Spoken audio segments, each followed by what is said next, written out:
I want to give a special thank you for all those that are here listening to this conversation we're about to have.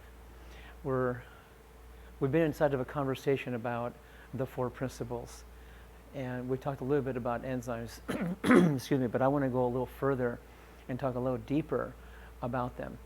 I think it's one of those concepts that very few people have ever really heard about, and after I share what I do, maybe you'll make enough sense out of it all and begin to incorporate the power of enzymes into your life. You know, it's been said that if we as people will just relax and surrender to that who made us and be thankful for every moment that we live in, and be a loving, caring, compassionate, understanding, patient, kind person, creating win-win scenarios with everyone, that's a good idea, that it could actually transform the entire planet. But I say this to you: if you incorporate the other principles of life and stimulate your lymphatic system, oscillate every cell in your body, take the time to embrace the sun and breathe slow and deep and be present to your breath, feel your heart pumping, be thankful for every function of your entire body, and know that your body is like a vehicle, that we live through it, we express through it, and so on. But it's still a very precious part of our lives that we need to take care of. And this is why I want to mention a little bit about the efficacy and the power of enzymes. I find that when we eat just fresh fruits and vegetables and seeds that are soaked and germinated, enzyme activated, and or cultured, it puts a lot of wonderful enzymes into our bodies. Remember, we talk about enzymes, the life force, the spark of life. Well, we're so busy destroying them in our food through the cooking process, whether we're microwaving, steaming, frying, baking, cooking, whatever we do, but we heat it, we highly heat it, and it destroys the life force within our food. And then we try to eat this food thinking it's going to give us all the life force, the life energy, the power to live this life. And it doesn't work, not long term anyway. So anyhow, what I find is that in just research and experience and going through it myself and working with many people, I just notice that every time we incorporate enzymes and take care of the deficiencies that they have, they all seem to recover or get better and have a great success in their lives, as I have for myself. So anyway, I just like to go on to finish saying that every time you cook food, remember that your body ends up using more of your own enzymes to digest that food more than you remanufacture, which causes an enzyme depletion, right?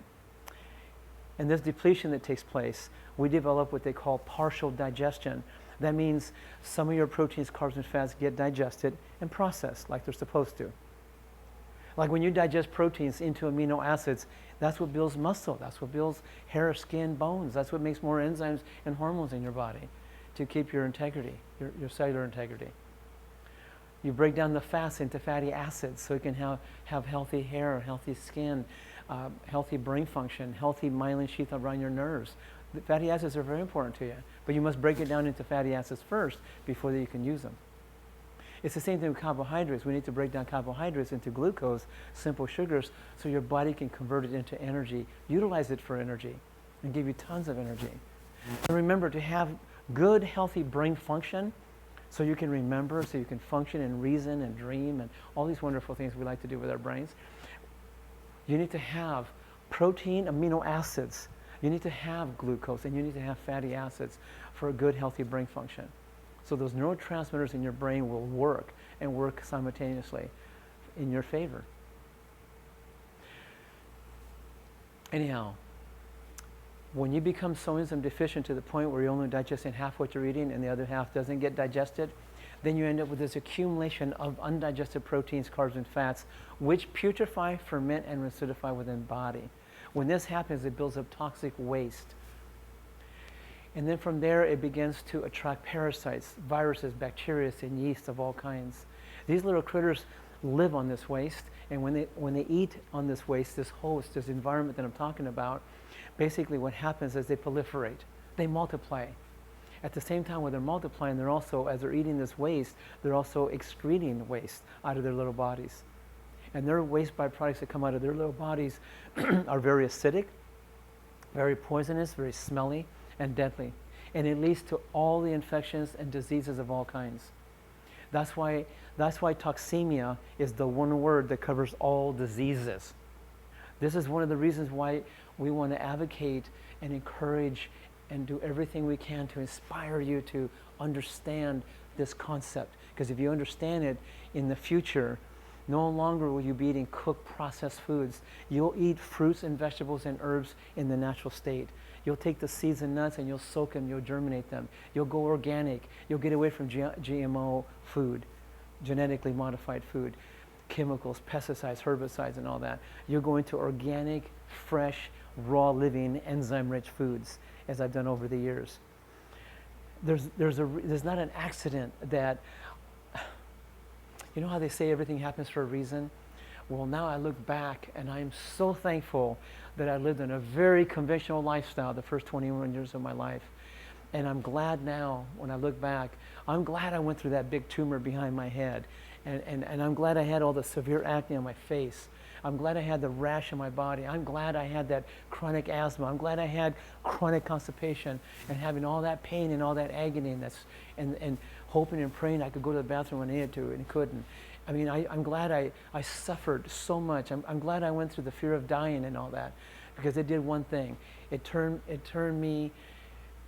got me to a point where I went deep inside and I completely found myself surrendering to the Most High, being humbled by this whole experience. And I found and discovered and was, you might say, embraced by this bright light. And I saw a presence by me. And I was given some teachings and shown these teachings, these principles of life that I learned. But isn't it interesting? I learned them, I did them, and then 6 months later everything goes away, never comes back in 41 years. That's powerful. Since 1973 I've been doing well. And I can only say, just do your best to understand what I'm saying, and maybe, hopefully you'll have the heart to feel what I'm about to say. But remember this, from a physical plane, we must, all of us, need to be able to digest everything we eat so we can break it down into micronutrients and absorb them into the body and metabolize them and actually convert them into energy and convert them into muscle, hair, skin, bones, make more enzymes and hormones and all that, and maintain what they call cellular integrity and eliminate the waste and run clean and efficient. These are important things we need to accomplish on a daily basis.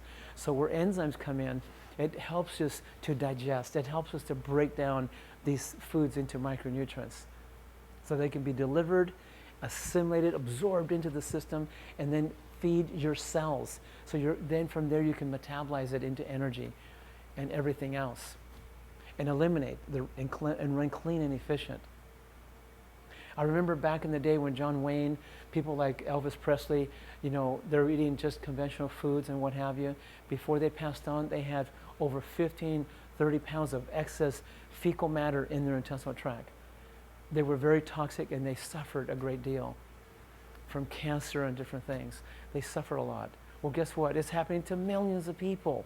We want to like omit that and get rid of that. And the solution is to be able to learn about the power of enzymes.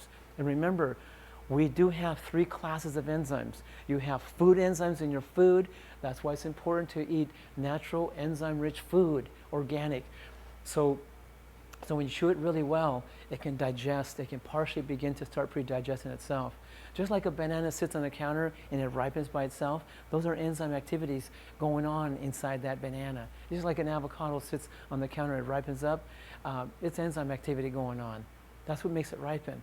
But I'm just saying that when you eat food that has enzyme activity in it, it helps you to pre-digest your food. See, without enzymes, that doesn't happen. So if you eat food that doesn't have enzyme activity in it, then the pancreas has to overwork to help make up the difference, to help you pre-digest that food at its best.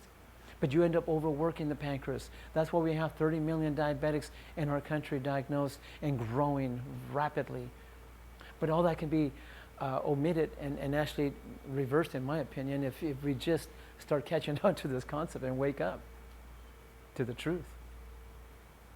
So the ideal situation is that when you have enzymes in your food and you don't overwork the pancreas anymore, but let the pancreas do its job and just help aid in the digestion of your food, now that makes a big difference, you see.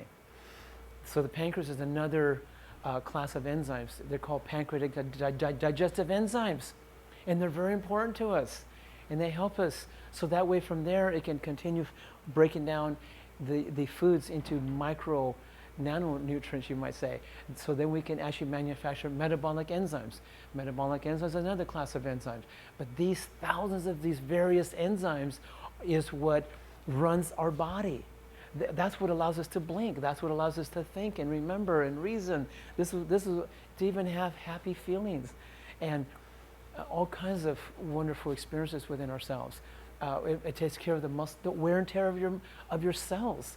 It allows you to have muscle contraction, flexibility. You see, but what happens is that when you cook food and you're eating enzyme deficient food from deficient soil, or maybe because it's been cooked, then when it goes into your body, your pancreas overworks, and then you end up using more than you make, and then you become deficient. And guess what? Then you become metabolic enzyme deficient. Your enzyme potential drops dramatically through time, and it speeds it all up. So if you want to have premature aging and set yourself up for illnesses and what have you, then as you lower your enzyme potential, you become susceptible to premature aging, illnesses and what have you, and degenerative diseases as well. Because every person who all has any sickness or disease or any suffering going on, they all have an enzyme deficiency.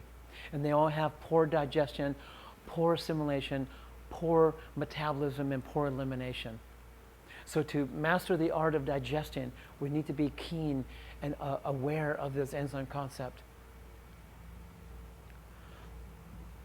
Now, once your body, just to break down a little further, once your body becomes protease enzyme deficient, then what happens is, as you're eating protein foods, whether you're vegetarian or non-vegetarian, but if you're eating protein foods and your body is using up an enzyme called protease more than you're making, then you become deficient in it. And once you do become deficient in it, you see, back in the day, the Dr. Edward Hell, medical doctor scientist, he did thousands and thousands of urine analysis on people.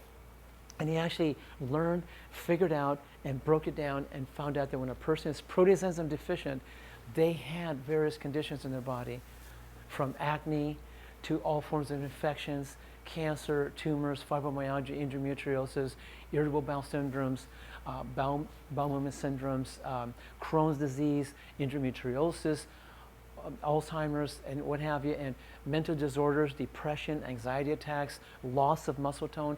These are the things that showed up when they had these issues showing up. And so when they had, when people had like amylase enzyme deficiencies, because they were eating all these carbohydrate foods that are in the cooked form, whether it's cooked grains of any kind, pastas, breads, cereals, bagels, crackers, cookies, pastries, all these cooked carbohydrates, when they go in your body will use up an enzyme called amylase, more than you make, and you become deficient in it. And once you do become deficient in it to a point, then you end up with, like with allergies, you end up with joint issues, like joint pain, inflammation of the joints, like allergies, respiratory disorders, and you swell up if you have a little bite by a bug. You'll swell up. This is an amylase enzyme deficiency. And then the other enzyme that I think is important for you to know is an enzyme called lipase. It's the enzyme that breaks down fats into fatty acids. And when you're eating cooked oils or fried foods of any kind, vegetarian or non-vegetarian, point being is if it's heated and it goes into your system, your body will have to use up an enzyme called lipase more than you make, and then you become deficient in it. And then you cannot no longer break down fats into fatty acids. Therefore, it ferments. Forgive me, it doesn't ferment, it turns rancid. It turns rancid in your system. It's just like the carbohydrates, they ferment in the body when they go undigested, which leads to those conditions I shared with you. But lipase, when it turns rancid in your body, then you end up with like cholesterol issues, high cholesterol, high triglycerides, fatty tumors, cellulite, psoriasis, plaquing on the arteries. These are the things that show up. High blood pressure, And so what we want to do is help people understand that when they have these issues going on, to incorporate enzymes into their meals when they eat, and also to help them maximize digestion, to compensate for the enzyme deficiency in the food, and also have them use some powerful enzymes between the meals on an empty stomach so they work systemically within the body.